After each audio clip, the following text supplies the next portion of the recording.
816-8900 y 01800-718-1414. Marta de Baile en W.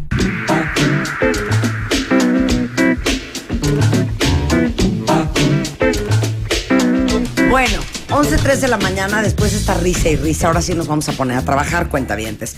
Al ratito viene el tiburón de baile, vamos a hablar de cómo buscar chamba cuando ya no eres tan jovenzuelo. Vamos a hablar de los mitos y realidades del déficit de atención, pero vamos a empezar con el conflicto en Siria, porque para todos ustedes que les gusta estar enterados de lo que está pasando en el mundo, a lo mejor en las noticias, ya sean nacionales o internacionales, escuchan como lo que ha pasado ayer en Siria o lo que ha pasado la semana pasada. Pero de repente, cuando tienes el contexto y el panorama general, entonces el significado de lo que estás oyendo en la televisión toma otro sentido y entiendes a profundidad más lo que implica la declaración de Obama ayer, lo que implica la postura de Putin en Rusia. Y como ustedes saben, desde el inicio de este conflicto en Siria en el 2011, se han muerto 100,000 personas. Eso es el resultado oficial, exactamente. Y pues ha habido toda una revolución mundial sobre el tema de si Estados Unidos entra a Siria, si Siria está protegido por Rusia, y creíamos que no había mejor persona para explicarnos el conflicto en Siria que Jacobo Dayan, director de contenidos del Museo de Memoria y Tolerancia, nuestro explicador de historia contemporánea. Bienvenido, Jacobo. Eso. Bueno, para entender lo que está ocurriendo en Siria, había que irnos cuando menos 2 años atrás, 2 años y medio atrás. El conflicto en Siria inicia como parte de lo que se conoció entonces como las primaveras árabes o la primavera árabe, que ahora pues ya no parecen tanto una primavera. Iniciaron, como recordamos, en Túnez, de ahí pasaron a Libia, que generó la caída del régimen, en Egipto, que generó la caída de Mubarak, la llegada de un nuevo presidente y luego ahora un golpe de Estado. En Yemen ocurrió también, y en Siria inició también como un movimiento de jóvenes, un movimiento laico, que buscaba apertura económica, libertades. Ahora, quiero que también expliques un poco cuál es el conflicto de Medio Oriente y por qué se desata esta ola.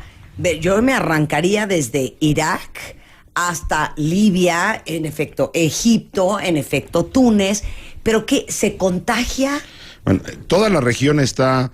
el punto en común entre todos los países que hay en la región es o monarquías o dictaduras. Y casualmente o de manera interesante, los únicos que cayeron fueron las dictaduras. Ni una monarquía cayó en las primaveras árabes. Hubo intentos en algunos países de buscar más libertades. Lo que se tiene en toda la región son una masa crítica de jóvenes que no necesariamente está de acuerdo con las formas tradicionales de manejarse del mundo árabe, es decir, con restricciones militares, regímenes totalitarios o regímenes controlados de manera muy, muy, muy estrecha por monarquías, y son jóvenes que quieren espacios de mayor libertad, posibilidades económicas. Es una generación medianamente estudiada, es decir, no necesariamente el tradicional o lo que se tenía en Medio Oriente como una región donde había una población completamente aplastada. Y sometida. Dictadura de... Entonces cayó Túnez, luego cayó Libia con Gaddafi, que cayó gracias a la intervención occidental. Ahí sí hubo un consenso en presionar a Gaddafi, bombardear Libia, porque las condiciones en Libia son muy particulares, muy distintas a las que hay en Siria. Es un país con muy pocos habitantes, donde hay una oposición clara. Hay 2 etnias que controlaban mayoritarias en el país. Una controlaba el gobierno, a la otra se le apoyó, se bombardeó al régimen y pudo tomar control la nueva etnia. Y en Libia ahí van más o menos no muy bien. En Egipto igual, había una dictadura militar de Mubarak de mucho tiempo, y antes de él estuvo Sadat, dictadura militar, y antes estuvo Nasser, dictadura militar.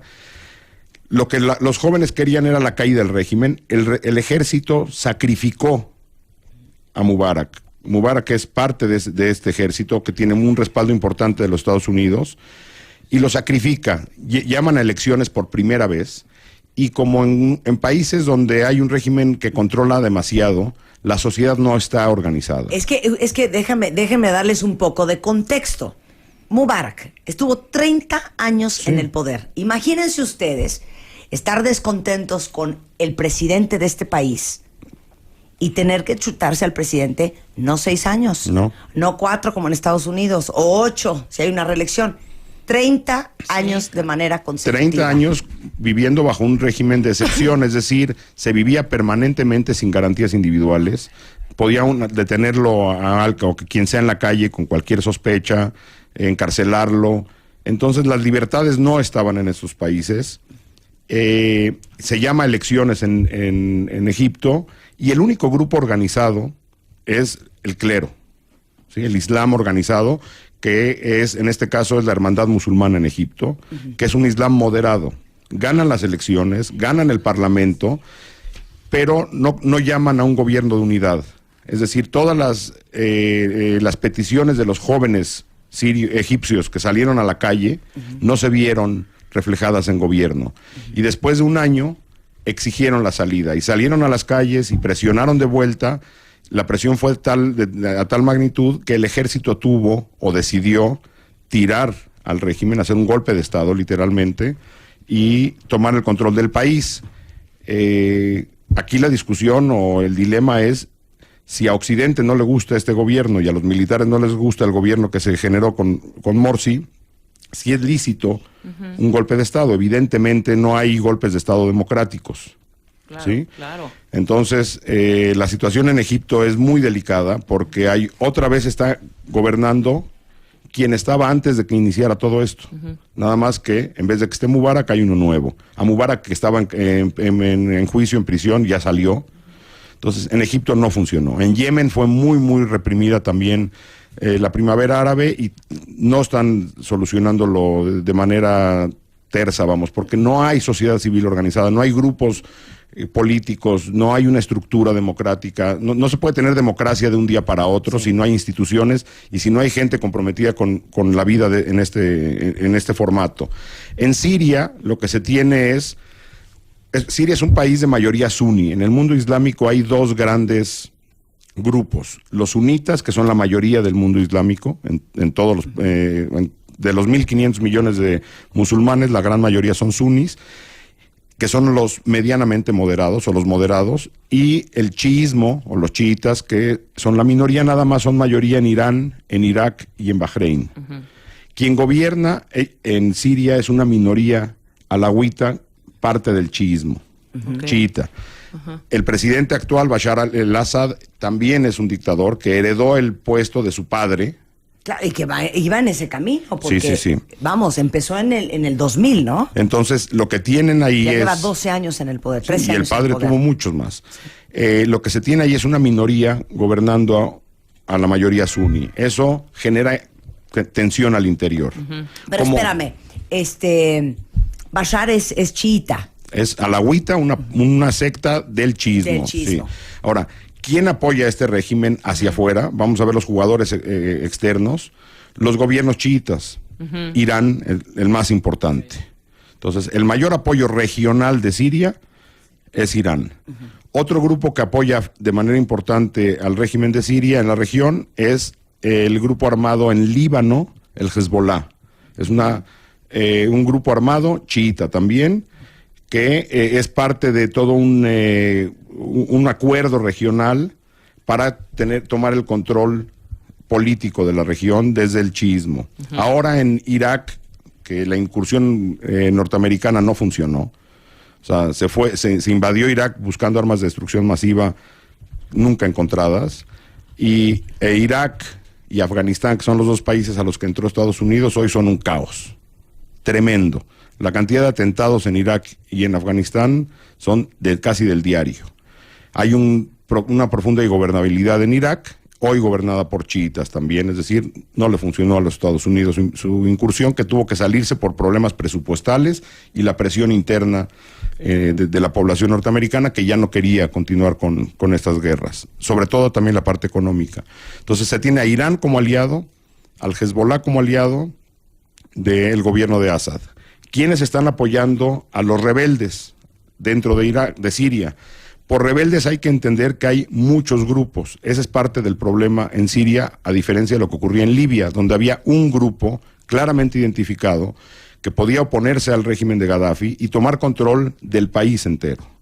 En Siria hay 2 grandes grupos armados, donde no hay comunicación entre ellos, pero además hay mercenarios de la yihad islámica que están en Siria tratando de sacar raja política para su propio movimiento fundamentalista islámico. Hay grupos terroristas como Al-Qaeda dentro de los opositores, es decir, todo lo que Estados Unidos haga contra Assad, contra el régimen, va a beneficiar, paradójicamente, a su gran enemigo, que es Al-Qaeda. Claro. Entonces, lo que no hay en Siria es un grupo claramente identificado que pudiera tomar control del país. No es decir, si Occidente pudiera entrar y destituir al régimen, ¿quién se haría cargo de ese país? No hay quien. Entonces, ese es el problema más grande que hay en Siria, porque no es nada más tirar el régimen. Ahora, otros países de la región que no están conformes con el régimen, que ven con temor la influencia iraní en Siria y preferirían que Siria no fuera parte de la influencia iraní, son otros gobiernos sunitas en la región. Los más importantes, Arabia Saudita, es el que más está presionando para que haya un ataque al régimen de Assad, Turquía y las carretadas de dinero que llegan de Kuwait o de Qatar, por ejemplo. Entonces, los Emiratos, todos los países sunis, que es la gran mayoría, no quieren que Irán tenga más fuerza. Entonces prefieren en este momento que el gobierno de Assad desaparezca y Siria sea controlado por los sunitas, que son afines a la gran mayoría del mundo árabe. Entonces, esos son los jugadores regionales. Al interior ya vemos, están los alawitas, una minoría que gobierna, el ejército en su mayoría es alawita, la mayoría sunita muy fragmentada, un grupo importante de jóvenes que ahora están escondidos igual que en Egipto, salieron a las calles, derrocaron al régimen ya 2 veces en Egipto y ahora están recluidos ante los trancazos que se están dando entre la hermandad musulmana y el ejército, y en Siria otra vez, en esta guerra civil, los jóvenes liberales que buscan mejoras de empleo, de economía, educación, otra vez están escondidos, vamos. Ellos hoy no son un jugador, pero tampoco están organizados. Entonces, esos son los regionales y los internos. Ahora, los demás lejos que tienen metido el pie ahí. Históricamente, toda la región del mundo árabe fue parte del área de influencia de la entonces Unión Soviética. En la época de la Guerra Fría, el mundo árabe en su mayoría estaba aliado con la URSS. Bueno, de hecho, la última base naval que tiene Rusia fuera de su territorio está en Siria. La única que tiene en esa región es en Siria. Es decir, el único punto de apoyo que tiene Rusia hoy en toda la región para tomar y entender que es una región muy importante, tanto geográficamente como económicamente. ¿Sí? La cantidad de recursos naturales, bueno, el gas, el petróleo, sobra decirlo. Entonces Rusia no quiere perder su punto de apoyo en la región. El último que le queda, Siria. Occidente, es decir, Unión Europea, Estados Unidos, lo que pretendería, si pudiera hacerse fácil, sería eliminar al gobierno el régimen de Siria para quitar, más que porque estén preocupados por el gobierno de Assad, o más, y aunque suene duro decirlo, más, no es de que estén preocupados por las muertes que hay en Siria. Los gobiernos del mundo no actúan por principios morales, ¿sí? No actúan por asuntos humanitarios, ¿sí? Actúan por intereses, actúan por presiones. Lo que preferirían es de que este régimen no existiera, quitarse presión por la violencia que lleva esto ya 2 años y medio en Siria y quitarle fuerza a Irán. Porque si Estados Unidos invade Siria, no lo va a hacer. Irán estaría rodeado. Ya, sí. Irán pierde una gran fuerza. A Irán se le corta el vínculo hacia sus grupos armados que tiene en Líbano y en la Franja de Gaza. Entonces quedaría más aislado Irán, y ese es el verdadero problema. Ahora, los analistas dicen que Medio Oriente es como una cama de agua. Uno golpea en un lado y el problema no surge ahí, podría salir en otro lado, se levanta la bronca. ¿Por qué? Porque hay un cruce de asuntos religiosos, asuntos étnicos, asuntos nacionales en toda la región que está muy convulsa. Entonces, la intención es tirar al régimen. El argumento es las muertes, porque si la muerte de civiles fuera el argumento, no hubieran esperado 2 años y medio. Tenemos viendo esto todos los días por 2 años y medio. Ahora, hay una obligación internacional de proteger a civiles, no son almas de la caridad. Sí. ¿Sí? Hay regulación internacional que obliga a los, entre comillas, dueños del planeta o los líderes mundiales o las grandes potencias a mantener la paz en el planeta. Y esa es la función de Naciones Unidas y en particular del Consejo de Seguridad.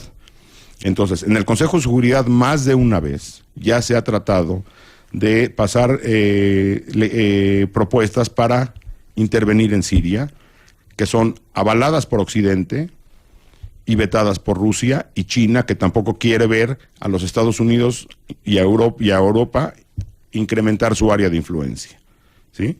Entonces, esto está tapado ahí, como también está tapado cuando hablábamos de los problemas en África, que en el Consejo de Seguridad tratan de resolver la crisis en Darfur, que ya tiene 10 años, donde hay más de 500,000 de muertos y tampoco el mundo hace nada.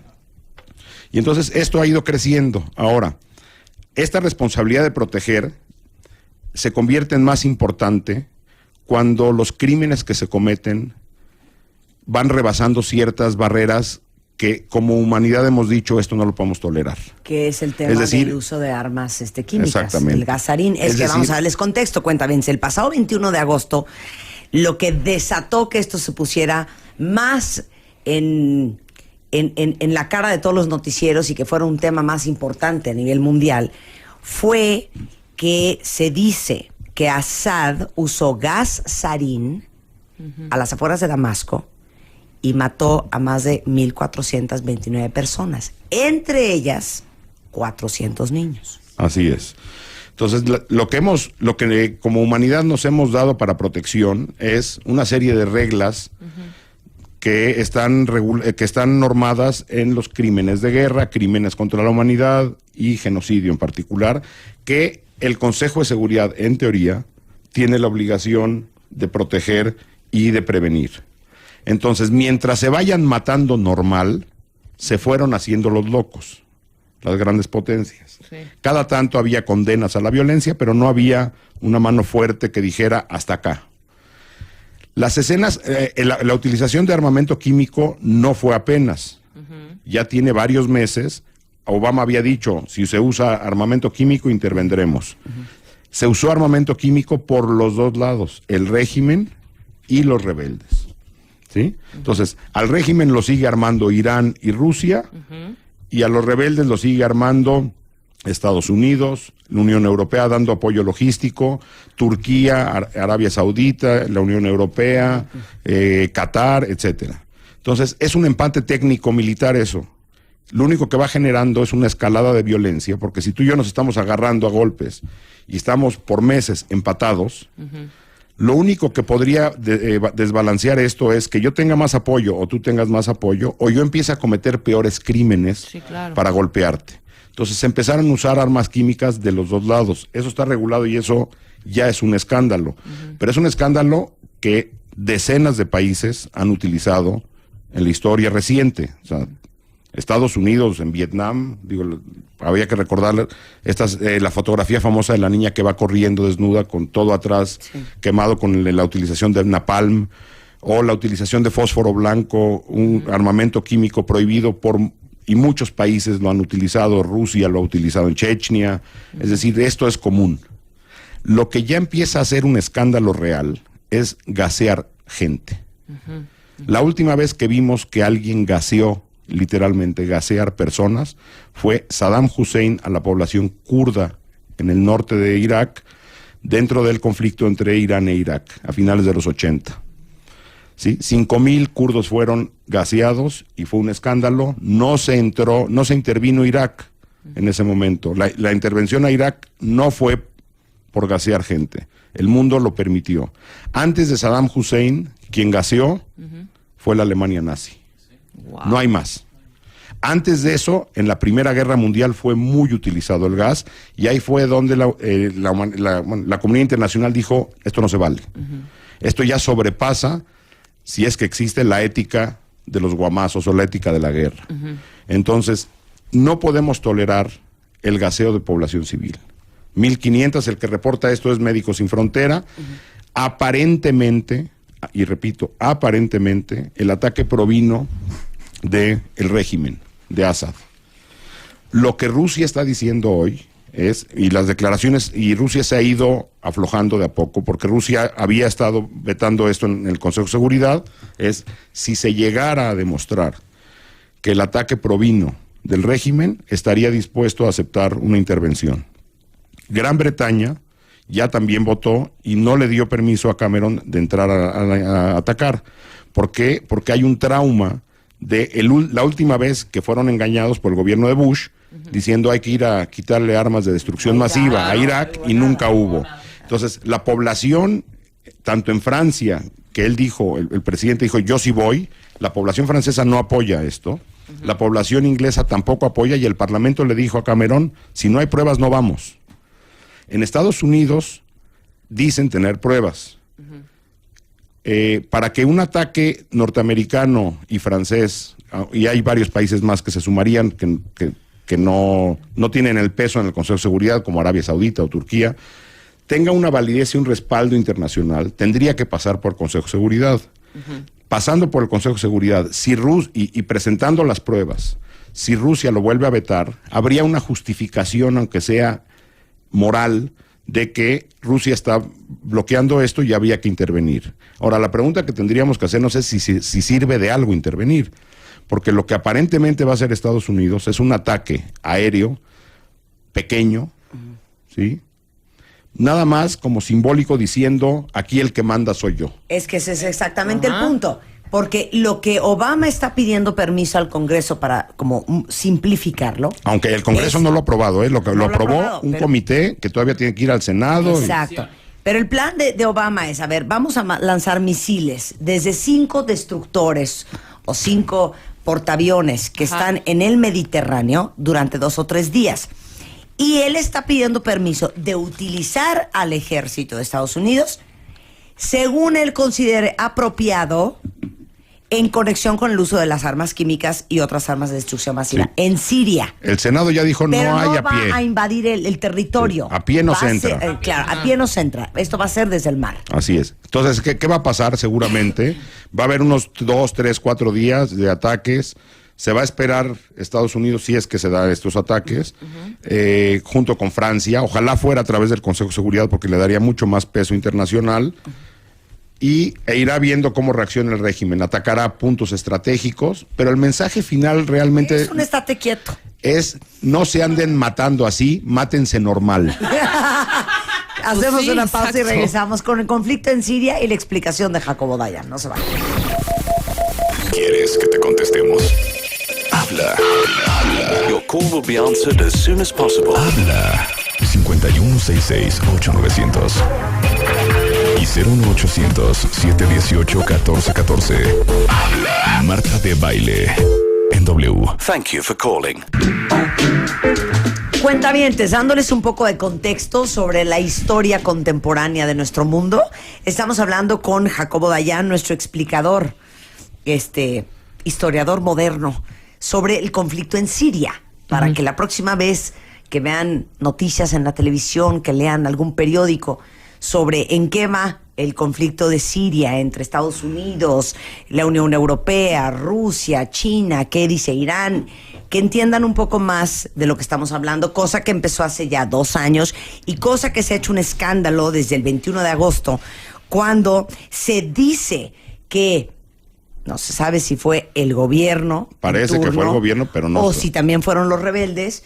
Gasearon con gas sarín a más de 1,429 personas, incluidos a 400 niños, en Siria, en las afueras de Damasco, cosa que ha parado los pelos de puntas de la comunidad internacional y razón por la cual el presidente Barack Obama de Estados Unidos ahorita ya tomó una postura mucho más agresiva, pidiéndole al Congreso y al Senado de los Estados Unidos que le autorice una invasión limitada a Siria, lo cual significa que no necesariamente van a entrar, no van a poner pie en tierras sirias, sino que van a hacer ciertas estrategias de bombardeo desde el mar para ponerle un estate quieto al régimen que lleva 13 años en el poder y que es una dictadura que heredó desde su padre Bashar al-Assad. Y que mis abuelos son de allá, o sea, yo soy de allá. Tus abuelos son de allá, fíjate. Entonces, esto va a pasar en el Senado y el Congreso de los Estados Unidos porque, déjenme decirles otra cosa muy importante. Obviamente, el presidente de los Estados Unidos, siendo demócrata, uno pensaría que gran parte de los demócratas... Nobel de la Paz. Van a apoyarlo y no, el 35% de los republicanos está respaldando la operación que está sometiendo Obama, y solamente el 29% de los demócratas. Claro, porque los republicanos, de hecho, parte de la crítica republicana es que tendrían que entrar más fuerte. Claro. Tienen una visión mucho más agresiva. Son más bélicos los republicanos. Los resultados del ataque sería ideal que fuera con un consenso del Consejo de Seguridad, pero aunque sea así, los resultados dentro de Siria difícilmente cambiarán si es un ataque limitado. Claro, y el punto es también algo importante que hiciste antes del corte. El punto es que parte del grupo de aliados de Estados Unidos son Inglaterra y Francia. Así es. Y tanto a los ingleses como a los franceses le dijeron a sus primeros ministros y presidentes, Francia sí va, siempre y cuando se compruebe si hubo gas sarín. Inglaterra yo creo que también reconsideraría si hay pruebas.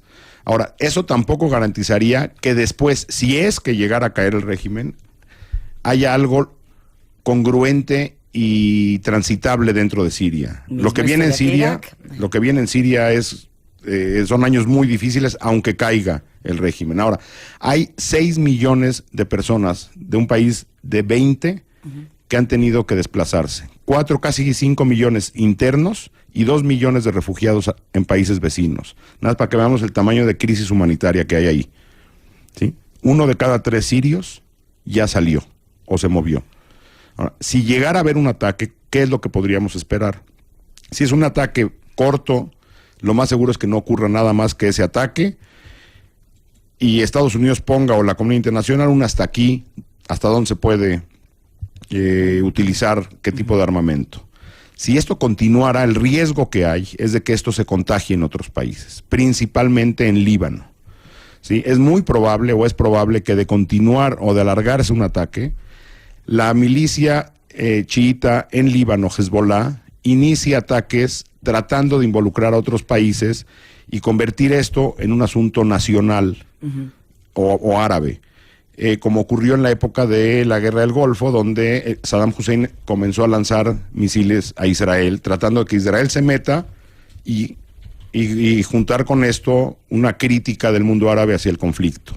Entonces, Hezbollah es probable que intervenga, difícilmente Irán intervendrá, Rusia no intervendrá. El que crea que este es el inicio de la Tercera Guerra Mundial, me parece que está lejísimos de tener un análisis correcto.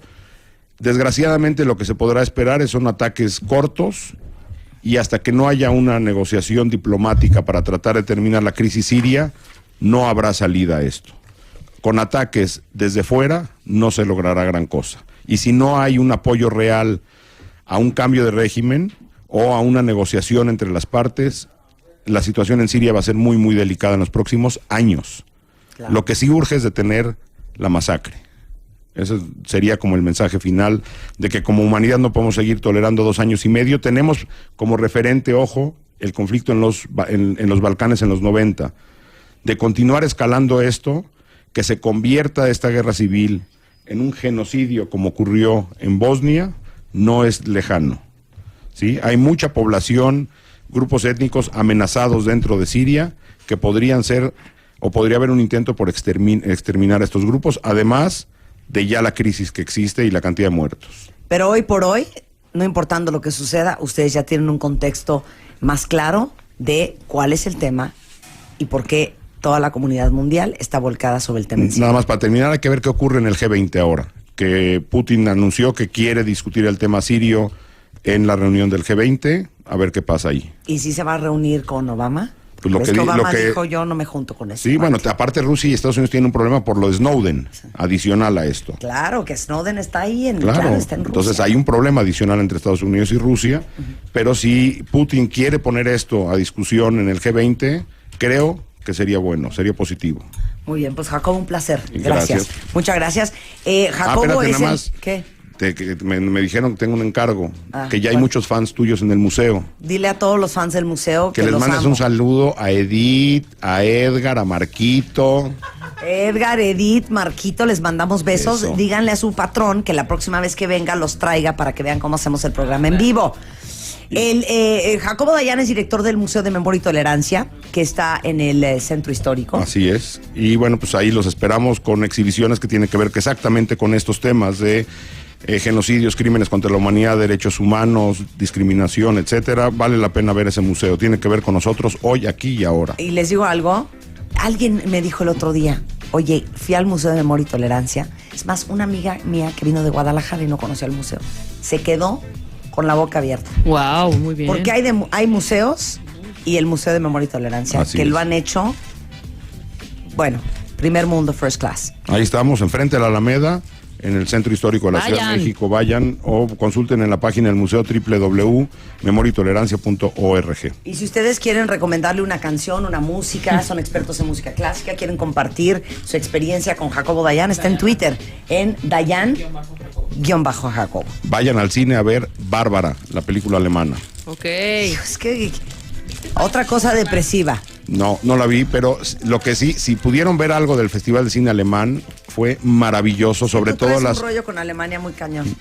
sobre todo las tres películas de Margarita von Trotta con Sukova, la vida de Hannah Arendt, la vida de Rosa Luxemburgo y la vida de Hildegarda von Bingen. Okay. Una ¿Esas mística dónde las vemos? del siglo XI. Se consiguen o sea, los DVDs se venden. ¿Se venden? Sí, la de Hildegarda es Y hay reciente, que ver vale la Bárbara. pena. Bárbara. Bárbara. Muchas gracias, Jacobo. Sale. Un gusto Gracias. tenerte Chao. aquí. Estés en donde estés, no te muevas. And let the beat control your body. Ya volvemos. Marta de Baile. En W.